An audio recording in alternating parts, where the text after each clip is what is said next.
அனைவருக்கும் வணக்கம். TN set exam 2017 கேட்ட ஒரு ப்ராப்ளம் பார்க்கலாம். இப்போ பிஜிடிஆர்பி கொஸ்டின்ஸ் ஓல்டு கொஸ்டின்ஸ் இருக்கு இல்லையா, அது மாதிரி கொஸ்டின்ஸ் இருந்ததுன்னா எடுத்து அதில் இருக்கிற complex analysis, real analysis, algebra, linear algebra, start 1, start 2 இந்த கொஸ்டின்ஸ்லாம் நல்லா ஒர்க் அவுட் பண்ணி பாருங்கள். அதில் இருக்கிற அந்த பேஸ் பூரா தெரிஞ்சிருந்தால் தான் நம்ம இங்கே பெரிய ஹெல்ப் பண்ணும். ஸோ ஆட்டோமேட்டிக்காக நமக்கு தெரியலனாலும் நம்ம படிக்கிற ஒவ்வொரு ப்ராப்ளமும் அதை போய் ஞாபகப்படுத்துது. ஸோ நல்லா அதை நீங்கள் இயர் கொஸ்டின்ஸோட டீட்டெயில்டு கிடச்சிதுன்னா நல்லா படிச்சுக்கோங்க, ஒர்க் அவுட் பண்ணி பார்த்துக்கோங்க. நான் சொன்ன டாப்பிக்கில் மட்டும் complex, real, algebra, linear, stat 1, 2, differential equations இதெல்லாம் வந்து நல்லா பார்த்துக்கோங்க. பெரிய சப்போர்ட்டிவாக இருக்கும் அதெல்லாம். இப்போ பிஜிடிஆர்பி இது பார்த்தீங்கன்னா 2013 year solution, 2015 year solution, 2017 year solution, 2019 year solutions எல்லாம் நாங்கள் டீட்டெயில்டாக ஃபுல் கொஸ்டினும் வந்து சொல்யூஷன் போட்டிருக்கோம். அந்த சொல்யூஷன் புக்லெட் வேணுன்றவங்க 8780845541 இது கால் பண்ணிங்கன்னா அந்த புக்கை நாங்கள் உங்களுக்கு சென்ட் பண்ணி விடுவோம். மொத்தம் 4 வருஷம் இருக்குது. 2013 ரெடியாக இருக்குது.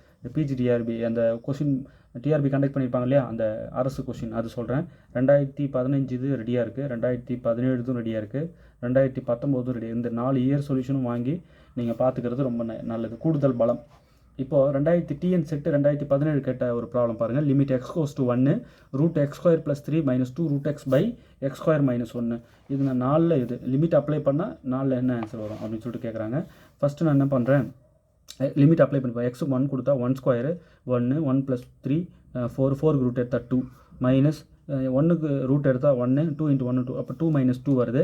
ஸோ இங்கே எழுதுகிறோம் பாருங்கள். Limit x goes to 1 √x² + 3 - 2 √x/x² - 1 is equal to நான் வந்து ஜஸ்ட் 1 கொடுக்குறேன். கொடுக்கும்போது இங்கே நியூமரேட்டர் சிம்பிளிஃபைட் ஆகிட்டு 2 வருது. இங்கேயும் வந்து பார்த்திங்கன்னா இந்த மைனஸ் அப்படியே வச்சுட்டு இங்கே 1க்கு ரூட் 1 2 × 1 2 இங்கேயும் 2 வருது. பை இங்கே 1² 1 1 - 1 0 அப்போ 0/0 இன்டிடெர்மினன்ட் ஃபார்ம் வருது. இந்த மாதிரி வந்தால் நம்ம எல்ஹாஸ்பிட்டல் ரூல் அப்ளை பண்ணலாம். இது ஒரு ஆன்சராக நம்ம எடுத்துக்கூடாது இல்லையா. எல்ஹாஸ்பிட்டல் ரூல் என்ன சொல்லுங்கள், நியூமரேட்டர் தனியாக டினாமினேட்டர் தனியாக டிஃப்ரென்ஷியேட் பண்ணிட்டு அப்புறம் லிமிட் அப்ளை பண்ணி பார்க்கணும். இப்போது லிமிட் x goes to 1 இப்போ ரூட் இது எக்ஸ் மாதிரி நினச்சிங்க. √x டிஃப்ரென்ஷியேட் பண்ணால் 1/2 √x 2 √xன்றது இது x² + 3 இன்ட்டு போட்டு உள்ளே இருக்கிற அந்த x² + 3 டிஃப்ரென்ஷியேட் பண்ணோம்னா 2x. ஓகே, மைனஸ் 2 √x இங்கே 2 அப்படியே இருக்கட்டும். இந்த √x டிஃப்ரென்ஷியேட் பண்ணால் 1/2 √x திருப்பணும். இந்த எக்ஸை டிஃப்ரென்ஷியேட் பண்ணணும் 1 ஆகிடும். ஸோ இந்த மாதிரி வருது. நியூமரேட்டர் தனியாக டிஃப்ரென்ஷியேட் பண்ணணும், டினாமினேட்டர் தனியாக டிஃப்ரென்ஷியேட் பண்ணணும். கீழே டினாமினேட்டர் டிஃப்ரென்ஷியேட் பண்ணால் x² டிஃப்ரென்ஷியேட் பண்ணால் 2x -1 டிஃப்ரென்ஷியேட் பண்ணால் 0 தனித்தனியாக பண்ணணும். u/v ரூலில் பண்ணிடக்கூடாது சரிங்களா. இப்போ இந்த 2 கட் பண்ணிடலாம், இந்த 2வும் கட் பண்ணிடலாம்.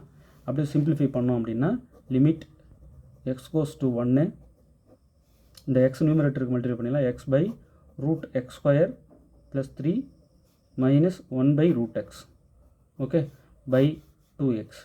சரி, இப்போ என்னென்னா இந்த இன்டிடெர்மினன்ட் ஃபார்ம் தேரப்பெறாத வடிவம் அப்படின்னு சொல்லுவாங்க. 0/0 ஃபார்ம் வந்திருக்கு. ஸோ இந்த மாதிரி வந்துட்டாலே இது ஒரு ஆன்சராக நம்ம எடுத்துக்கூடாதுன்ட்டு எல்ஹாஸ்பிட்டல் ரூல் நம்ம அப்ளை பண்ணுறோம். நியூமரேட்டர் தனியாக டிஃப்ரென்ஷியேட் பண்ணுறோம், டினாமினேட்டர் தனியாக ஒரு அளவு டிஃப்ரென்ஷியேட் பண்ணுறோம். Differentiating with respect to x தான் பண்ணுறோம்.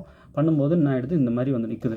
சரி, டிஃப்ரென்ஷியேட் பண்ணிட்ட பிறகு மீண்டும் ஒரு தடவை லிமிட் அப்ளை பண்ணுறோம். பண்ணும்போது நான் பாருங்கள் 1 பை இங்கே பண்ணுறேன் 1/√1² 1 1 + 3 4 √4 4க்கு ரூட் எடுத்தால் 2 மைனஸ் 1/1க்கு ரூட் 1/2 × 1 இதை சிம்பிளிஃபை பண்ணோம் அப்படின்னா 1/2 - 1/1 1/2. இப்போது 1/2 - 1 வந்து -1/2/2 ஓகே. இது என்னாகும் -1/4 ஆகிடும் இல்லையா. ஸோ இந்த லிமிட் வேல்யூ இந்த கொடுத்த கொஷினோட லிமிட் வேல்யூக்கு ஈக்குவல். அதுதான் அதோட பியூட்டியே. ஒரு தடவை எல்ஹாஸ்பிட்டல் ரூல் நீங்கள் பார்த்துருங்க. தமிழில் லோபித்தால் ரூல் அப்படின்னு சொல்லுவோம். ஒரு தடவை எடுத்து பார்த்துருங்க. இப்போ இதில் 4 ஆப்ஷனில் எது மோஸ்ட் சூட்டபிள் பாருங்கள். எது கரெக்டு? ஆப்ஷன் ஏங்க -1/4. ஓகே, ஒன்றும் இல்லை, ஃபஸ்ட்டு ஒரு தடவை லிமிட்டை கொடுக்குறீங்க, இந்த மாதிரி ஃபார்முக்கு வந்துடுது. இப்போ எல்ஹாஸ்பிட்டல் ரூல் நம்ம யூஸ் பண்ணுறோம். நியூமரேட்டர் தனியாக டினாமினேட்டர் தனித்தனி ஃபங்க்ஷனாக எடுத்துகிட்டு அப்படி தனித்தனியாக டிஃப்ரென்ஷியேட் பண்ணிடுறோம். பண்ணிட்ட பிறகு திருப்பணும் ஒரு வாட்டி சிம்பிளிஃபை பண்ணிக்கிறோம். சிம்பிளிஃபை பண்ணிவிட்டு அப்புறம் லிமிட் அப்ளை பண்ணுறோம். அப்போ வர ஆன்சருக்கு பாருங்கள், இது வந்து இந்த ஃபங்க்ஷன் கிவன் ஃபங்க்ஷனோடைய அந்த லிமிட் வேல்யூ இதுக்கு ஈக்குவல், இந்த லிமிட் வேல்யூ ஆனது. ஓகே, நல்லா புரிஞ்சிருக்குன்னு நினைக்கிறேன். ஆப்ஷன் ஏ தான் இதுக்கு மோஸ்ட் சூட்டபிள். ஓகே, தேர்வில் வெற்றி பெற வாழ்த்துக்கள். தேங்க்யூ.